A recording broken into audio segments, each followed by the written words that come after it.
May I have your name, please? Robert Loggia. Can you spell that for me? Certainly. That's Robert Loggia. R as in Robert Loggia. O as in, oh my God, it's Robert Loggia. B as in, by God, that's Robert Loggia. E as in, everybody loves Robert Loggia. R as in Robert Loggia. T as in, Tim, look over there, it's Robert Loggia. Space. L as in, look, it's Robert Loggia. So one day, I came across a commercial for Minute Maid. The basic premise is a kid named Billy is being told to drink a glass of Minute Maid Orange, but refuses to drink it because it contains calcium. Is that really a thing kids do, though? What a weirdo. They hate calcium that much? The parents try to convince him to give it a try, and he still won't budge. So they ask him, who would convince him? His response? I don't know, Robert Loggia? As if on cue, Robert Loggia enters the room and manages to convince Billy to try Minute Maid Orange. This is a fairly basic commercial on the surface. Yes, I know. But the more I watched, the more I realized there seems to be a deeper theme to the whole thing, even in just this commercial alone. First off, why was Robert Loggia in this family's house? Does Robert Loggia not already live comfortably in his own home? Are there domestic issues at the Loggia residence? Okay, maybe he happens to be around the area, but then, was Robert Loggia staying with the family? Notice how no one in the family seems to object to his presence, and if Billy's reaction is anything to go by, Robert Loggia is really well liked in this household, and Loggia knows Billy by name. So is he a friend of the family?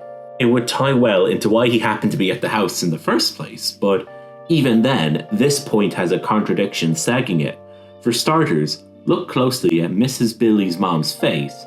This is a very happy, oh my god, it's award-winning actor Robert Loggia. A lot of people who see a tall, imposing, older man entering the house without consent would be terrified and are more likely to contact the police, especially with 11-year-old Billy present.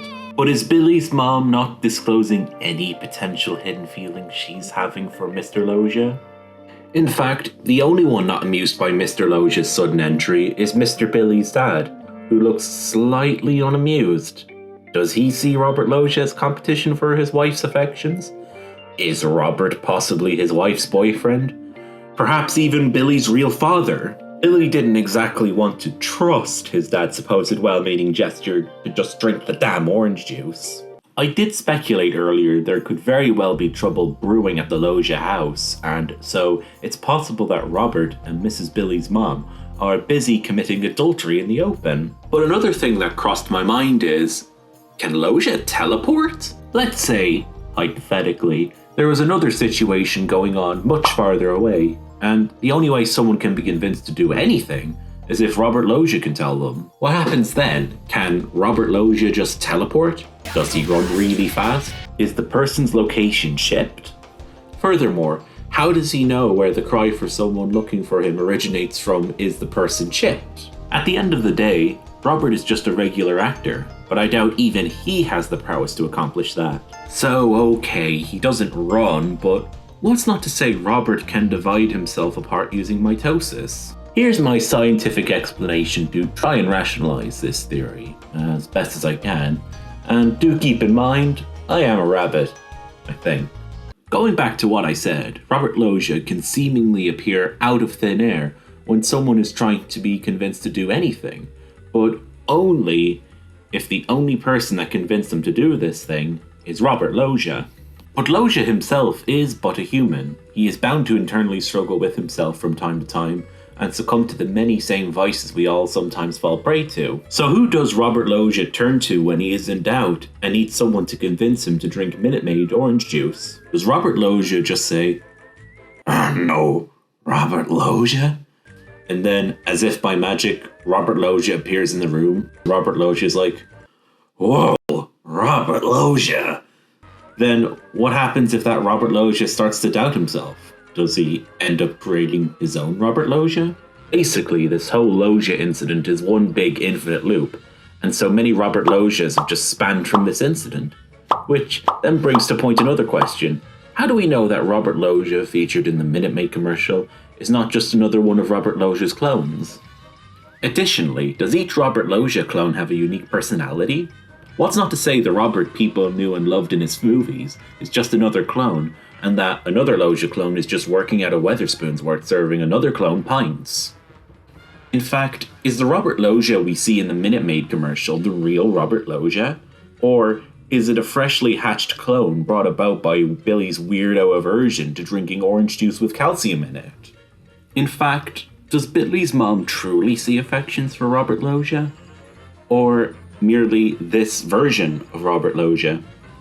Or is it possible that Minute Maid Orange has a special chemical that creates an exact replica of Robert Loggia? Do you remember that scene in Malcolm in the Middle when Hal realizes that oranges do in fact grow on trees?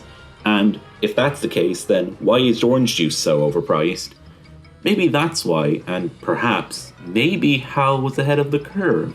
Perhaps not so coincidentally, Robert Loggia appeared in an episode of Malcolm in the Middle as the kid's grandfather. Now, the real Robert Loggia sadly passed away in 2015, but then what does that mean of Loggia's clones? Did the clones just die out once the real one croaked? Or have the clones gone into hiding? Nothing happened and life continued for the clones?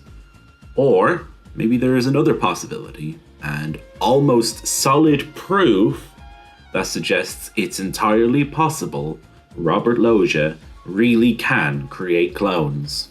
In 2021, a Family Guy episode focuses on Brian Griffin finding out he had a different family previously, and they decide to feed him suspicious-looking food. However, Brian is put into the same situation as Billy, and who has to convince him to eat the dog food?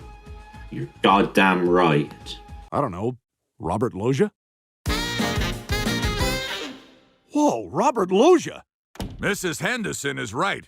Alpo dog food is nutritious and delicious. Thanks, Robert Loggia!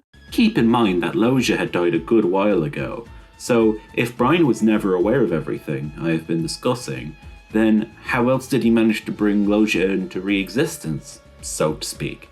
And if so, does it truly prove that by saying his name in the context of who you would believe, does that really bring about a Robert Loggia clone? I could see in the future this video getting taken down, not because of TOS being broken, but because I very well may have broken reality. And if this is the case, what is really going on with Salvatore Robert Loggia?